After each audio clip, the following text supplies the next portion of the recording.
Busing issue is an issue that does not seem to have party lines. The issue, the busing issue that has Americans in an uproar, pro and con, across the country, is perhaps nowhere more dramatically present than here in Michigan. In the city of Pontiac, for example, there were big and sometimes violent anti-busing demonstrations last fall. And a Pontiac housewife, Mrs. Irene McCabe, walked her way to national recognition this spring when she and half a dozen other women hiked on foot all the way to Washington to express their indignation over busing to achieve racial balance in the schools. This was a 41-day walk.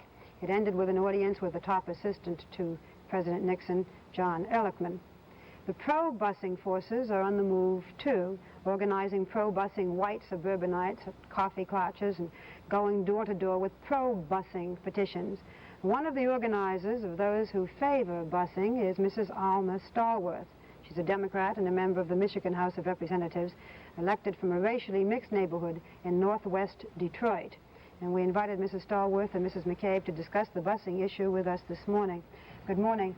Of course, after the news yesterday of the shooting with Governor Wallace, the issue is, it seems, all the more hot, and probably the two opposing sides even firmer in their views. Do you think that's the way it will be? Well, I think it's unfortunate that we had the tragedy of the shooting of Governor Wallace, but with the racial implications of the busing issue, I think that we all have to be aware of this is the tone of our country, and unless we can bring forces together, I feel that there will be more of the same. Most people who oppose school busing deny that race has anything to do with their opposition, and those on the other side, such as you, Mrs. Stallworth, often say that prejudice is the basis of it. How do you feel about that, Mrs. McCabe? Well, I think that Mrs. Stallworth just said it very adequately when she said the racial implications of the forced busing. This is the sole reason for busing is by race. And I know that Governor Wallace's attempted assassination yesterday redoubles my determination to put an end to busing for race. You see, we are told on one hand to be colorblind, and this is how I have lived and how I have raised my children. Children are children, people are people, and to bus them for race only is simply, again, drawing attention to the differences in the races, and I disapprove of this for many reasons, but that being one of them. I wanted to pick up on what Mrs. Stallworth just said. You can give your other views as well at this time. Wonderful. You know, having experienced the situation now for one full year, I can say with great emphasis that it is a negative factor on race relations. It is a negative factor on education. They have lowered the educational standards, the academic achievement standards when they're testing youngsters. It has been a negative factor as far as integration in our city is concerned. Immediately in the first year, we lost 11% of our white student body because of the white flight. They left the city of Pontiac, our school district, and fled to the suburbs. It has been a negative factor as far as financing a school system is concerned. There are so many meritorious reasons to be against the forced busing. You have said that your feeling is one of being without prejudice, that you had brought your child up to be colorblind. Yes. You don't think that prejudice is the basis of this, then? No, I do not.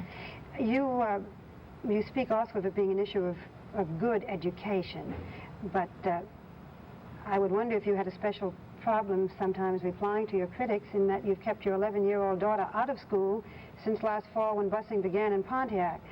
Don't you feel do you feel that some kind of education is better than absolutely none? Barbara, let me assure you and the rest of whoever is watching the nation that my daughter is receiving an education, and I, as a parent, am exercising my maternal rights to choose how she is educated. I could not fight this issue without somehow defying the court order. I am in defiance of a federal court order right now, pleading to be arrested and prosecuted on this cause so that our point of view can have our day in court. We have been denied entrance into the court system, which is actually every citizen's right. And we've been denied this, so the only way we will get into court is by defying the federal court order. Just to make things very clear, if you do not think that it's a racial issue in any sense, Why specifically do you oppose having your child go to be bused? Is it because of the long bus ride, or what is it? It is none of those issues in my case. It is a matter, it's a constitutional question. It has been from the very beginning. This was my immediate reaction. 1 year later, I still see it as a denial of my constitutional rights. It would be a denial of Mrs. Stallworth's constitutional rights also. I want to retain my freedom of association, my freedom of choice. But it has nothing to do with where your child goes to school. It's a constitutional question. You know what, Barbara? I have my 2 oldest children in a parochial integrated school. I removed them from the public school out of choice and put them into a parochial integrated school. But I had a freedom of choice in this case. Mr. Stallworth. Well, I think that we have to admit this is quite controversial in terms of what people feel is their constitutional right. I think it's unfortunate that Mrs. McCabe and her group cannot identify the same frustration that black parents face in trying to achieve the quality education that she's talking about. And since my term in the legislature, I can be more assured than ever that the same racist attitude reinforces the system that makes possible the educational finance for our schools in the state of Michigan. And because of racism, our children are denied the proper funding, the proper facilities, the proper resources that would guarantee all of the things that she spoke to in terms of what busing would mean to children. Now, in terms of the Pontiac situation, as you know, they defeated their millage. It will cost the city of Pontiac more than $3 million. In terms of services, there will be no special education, physical education, library services, and I question whether or not the issue of busing is worth the sacrifice that all children and all families will be required to make simply because you have one group that's opposed to it. The other thing that I feel that in the city of Detroit, we face a deficit of more than $31 million, and if we do not pass our millage, then our schools will close in September. And we have already been told in those areas where we have predominantly white residing that they are opposing the millage on the basis of the busing. Now, does everybody know what you mean by millage? Well, the millage is based on property tax, and we have to renew it, plus increase it to 5 mills to make up the deficit and to sustain us for Let me ask you a specific question. You have a 16-year-old son, and he's going to school now in Detroit. Yes. Are you anxious for him to be bused to a suburban school? Well, actually, most of my constituents bus their children anyway. Those in my district, I guess it could be considered one of the more affluent districts in the city of Detroit. Why do they bus them? Because they want better education. They send them to Oak Park. Now, are these private schools that they're busing They're them public to? schools. They're public schools. And they're paying their own transportation. They are busing them themselves to have them sent to the better schools? Yes. Now, in the legislature during the last session, we spent $79 million on busing. So what I'm saying is transportation is part of education just as it is in every facet of living now. We had heard earlier, I remember when this question was raised when we were in Florida, that there are a great many blacks who were against busing.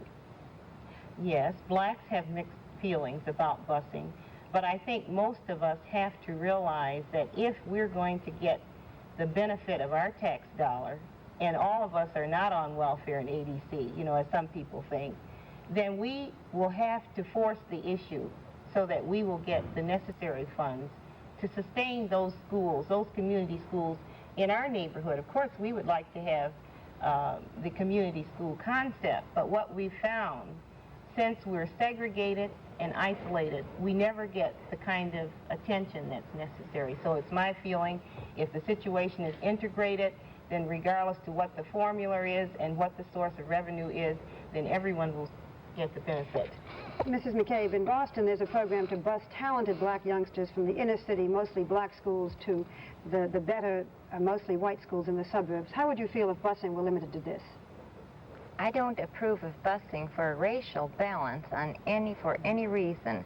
You know, before I became involved in this, we made a study in our city in Pontiac to see to it that each school had equal educational opportunities. Well, how do you think that could be provided if there is not busing? We have very little time, but if there is not busing, let's take that money, the money that is extremely important, and improve schools. But the schools aren't what needs improvement, because it is not the plant or the facilities available that create an equal educational environment. It is the teacher who motivates the youngster, and the teacher alone who is responsible for 79%. So your rest of it solution comes is better from the teachers home. or better educated Absolutely. teachers? Put that money into investigating why the teachers are the caliber that they are. Let's check into the home. I'm sorry, I'll have to interrupt, but this is an issue we're not going to solve here. It does affect the vote, but we're going to be hearing a good deal more about it, I'm sure, in the weeks to come until the conventions. I thank you, Mr. Stallworth and Mrs. McCabe, and we'll be back after this message from Joe on tape.